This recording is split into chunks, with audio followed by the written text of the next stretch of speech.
Hello, welcome to Mike McGill channel, YouTube channel. Thank you for joining me today. This is my attempt at ASMR. So,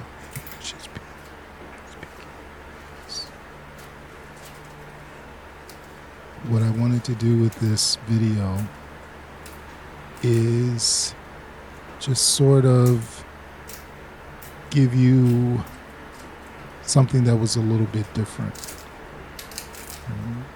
Something that was a little irregular. Something that wasn't predictable. So in this video, I am picking greens for a meal that I was preparing. And I believe at the end of the video, I am starting to season a steak. But a little bit more on that later. I want to apologize to you now because I am filming this with the windows open. So you may hear birds chirping. You may hear cars going by. You may hear a train going by. I am near a metro train station, so that could happen at any moment. I thought that that would add to this video that I'm doing that is about sounds, sights, and what those sounds or sights might trigger in someone.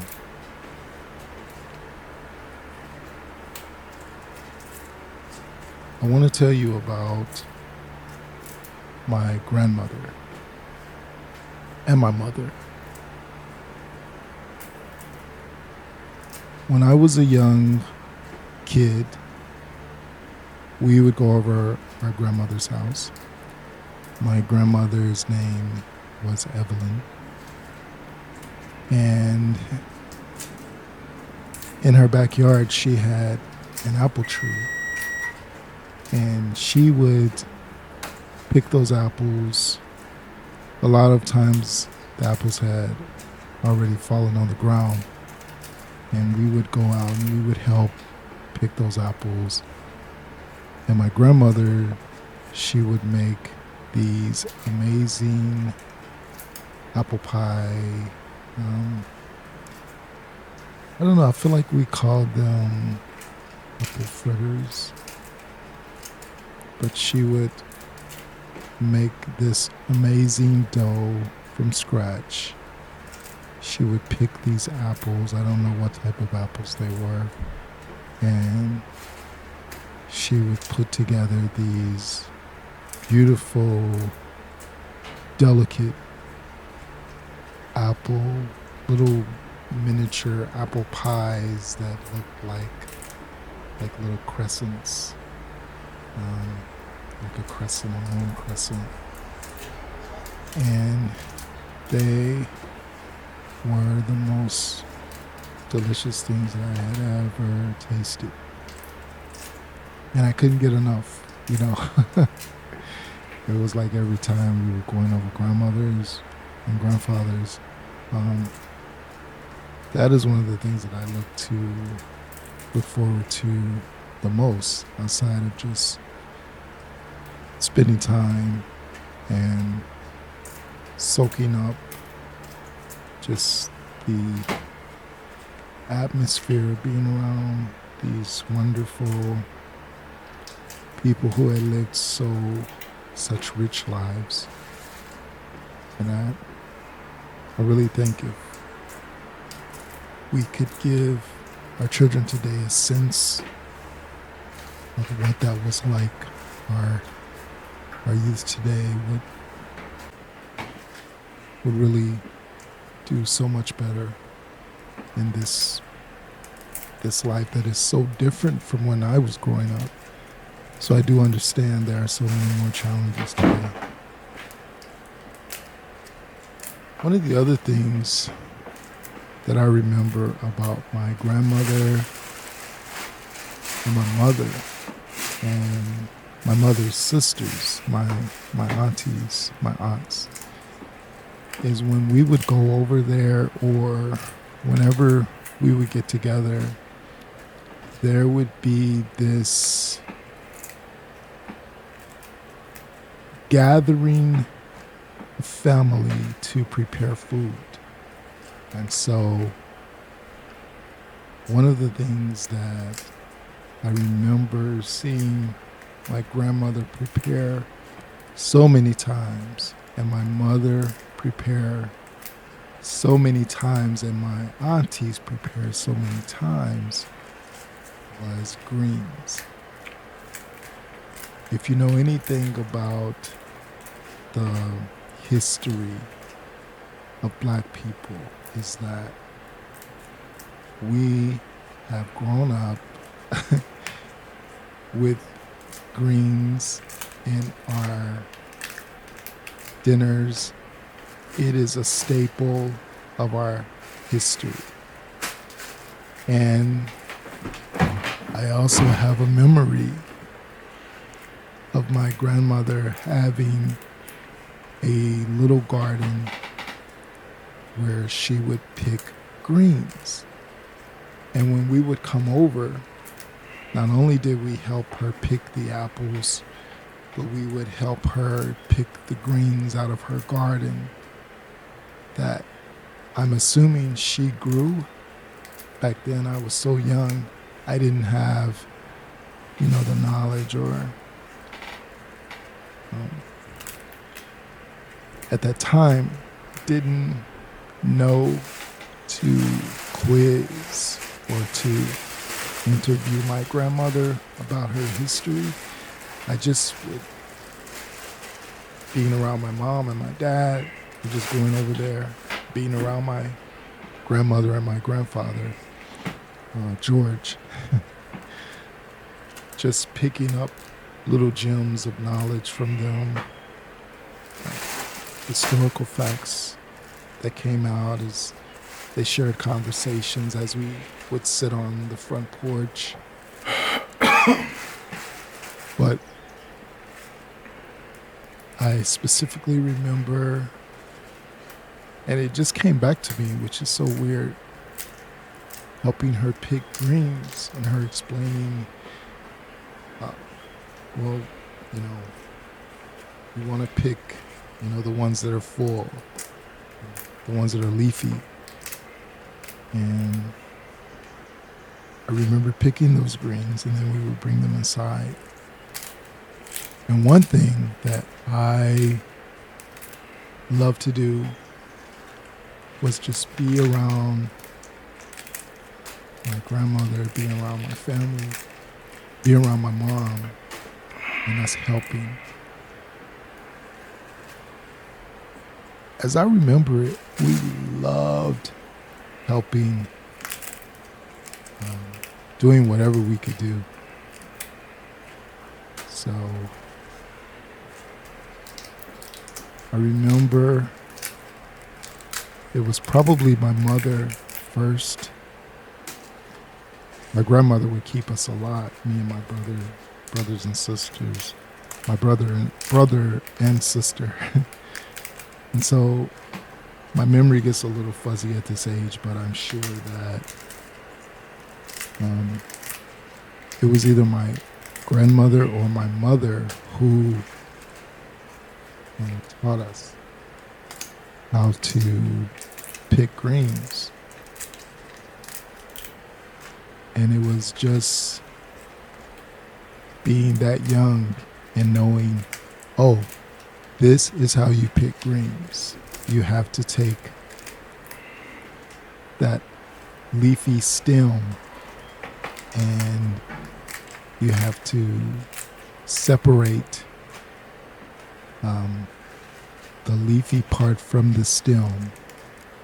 Now don't get me wrong, as I've grown older, I sometimes like to cook with the stems because I have learned that there is so much nourishment inside of that, so many health benefits of that. But back then, man, don't leave the stems in your greens. That was a no-no. So yeah, just having these memories of my grandmother, my mom sitting around being taught this art of how to pick greens is like, man, it's a great memory. And so I just feel so grateful that I had that experience, and so many children growing up nowadays, they may not get that experience, but I hope that they do. Anyway, I'm not going to go on and on about this. I just wanted to mention my grandmother, Evelyn, who was amazing, who I miss, and the traditions that were passed down in our family, in every black family, I'm sure, that I know of. And I just wanted to say how thankful I am that whatever I have learned in my life, it started with those wonderful people who gave life to my mother, who birthed me. And the memories, yeah, that's what I want to share. Thank you for listening.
So some years ago, my mom-in-law, I would say, came to visit. This was like one of the first times that I was meeting her, and some other members of the family. And we were having this big dinner, and I decided to make the greens. Now, I had made greens maybe once or twice at this point in my adult life. And this was like, hey, this is a big platform. You're meeting the English. So I cooked the greens. She came and she made like the meats and everything, and all the side dishes and everything was like really great. And then the greens were put onto the plate, and people started eating, and there was crunchiness. So I had not cleaned the greens correctly or thoroughly. And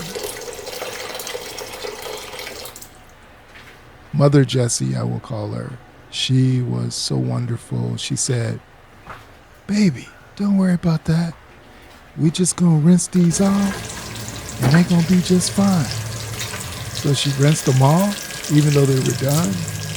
The greens were fine. We ate them. There was no more crunchiness. And we had a wonderful meal. Mother Jessie, miss you. Rest in heaven.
So please let me apologize to you right now. This video is going to cut off very soon.